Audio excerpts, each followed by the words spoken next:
Are you struggling to nail your flat lays for food photography? Does something just look kind of a little bit off about the photo? Because if that's the case, then I've made today's video just for you.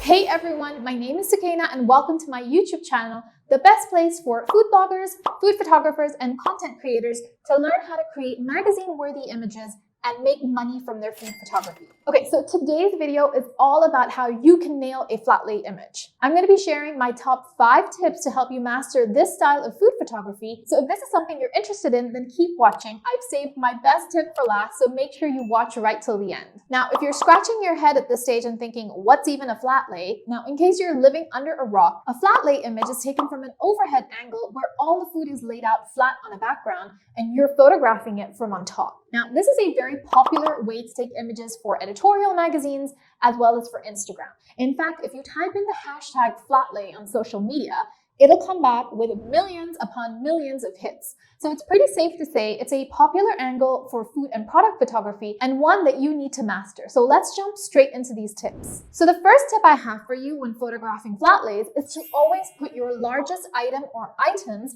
onto your set first. And I'm talking in terms of size. So typically a flat lay has many items, but there's usually 1 or 2 that are the main hero products or recipes. So you always want to put those onto your set first and then start building your set and putting the additional items, props inside after. By doing this, you're actually ensuring that whatever that main item is, it's going to stand out in the photo. It's always going to remain the center of attention, and any additional sides or props that you add will accentuate that rather than take attention away from it. I also find that by adding my largest item or items first, it makes it easier for me to fill up any additional spaces that I need to with less important props or sides. And overall, it just kind of helps me get a more balanced composition. So take a look at this flat lay that I shot for a cookbook cover. Now, straight off the bat, you'll notice that there's a lot of negative space in this image, and that's actually strategically been left there for text for the cover, such as the title of the cookbook, the author's name, and then the blurb for the back cover. But now just turn your attention to the food, and you'll notice that the 2 most prominent dishes here are the meat and okra stew, and then the roasted vegetables and couscous salad.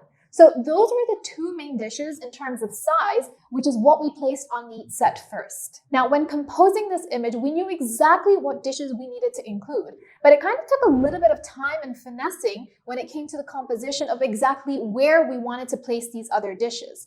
So we needed to make little placement changes, move ingredients here, place a prop there, and you can actually see the composition coming together from start to finish. But by placing those main hero large items first and then working around that, it made building our composition much easier. So that brings me to my second tip, which is to shoot food on a tripod when shooting flat lays. This means that your camera is not moving anywhere in relation to your background, and what this does is it allows you to make those small changes to your composition without actually losing your frame. So this is super helpful when it comes to composing flat lay images, because there are so many dishes when it comes to a flat lay that you might need to make little adjustments, move something here, move something there. And if you're not on a tripod, it makes it really difficult to keep coming back to where you were exactly in terms of placement. So shooting on a tripod is a must and makes this really easy. And on another note, it also frees your hands up so you can actually move things around and style your image. Now, since we're talking about tripods, my third tip actually involves the tripod again.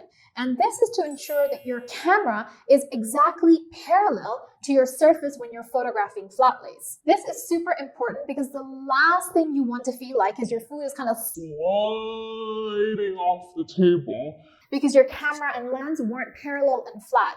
And instead, you were holding it like slightly tilted or at an angle. So really the easiest way to ensure this is to make sure that you're hoisted on a tripod and that the camera and lens are parallel to your setup. This ensures that your final image doesn't look like it's got a weird fisheye effect or is tilted. So onto my 4th tip that I have for you to nail your food photography flat lays, and that's to think about what aperture you're using. Now, typically when you're shooting food from overhead, most people would use a fairly high aperture. But what if you use a wide open aperture instead? Or perhaps use differing heights when it comes to your props.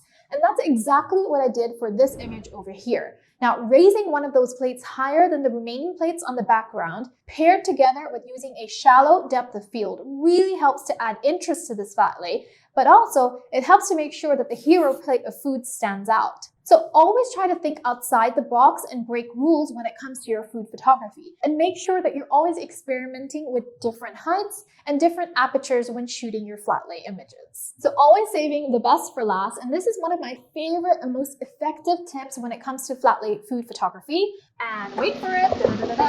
It has to do with the way you crop your images. When photographing flat lays, always try and crop some of your items. So the best way for me to explain this to you is to actually show you an example. So in this photograph, I was actually shooting some thinly poached pears in a ginger sauce, and then it had a dark chocolate mousse. And you can see that I've actually cropped off some of the plates to the top as well as the bottom of the frame. Now, when cropping items in your flat lay photos, this really helps to tell a better story. It kind of adds additional interest to your photos, and it shows to your viewer that there's actually a larger scene at play and that the scene is actually continuing outside of your frame. So do have a think about how you're cropping secondary items in your flat lays the next time you photograph one, especially when they're in the periphery. So there you have it. With these 5 top tips, you'll be nailing your next flat lay image like a boss, okay? So I would love for you to comment below and tell me what's your favorite tip that you've learned from today's video. Now, if you enjoyed these tips that I've given you, you're going to love my 18 lessons guide on how to up-level your food photography. This is completely free, and I've created it just for you so you can start making those small improvements to your food photography and start monetizing and making money from your hobby.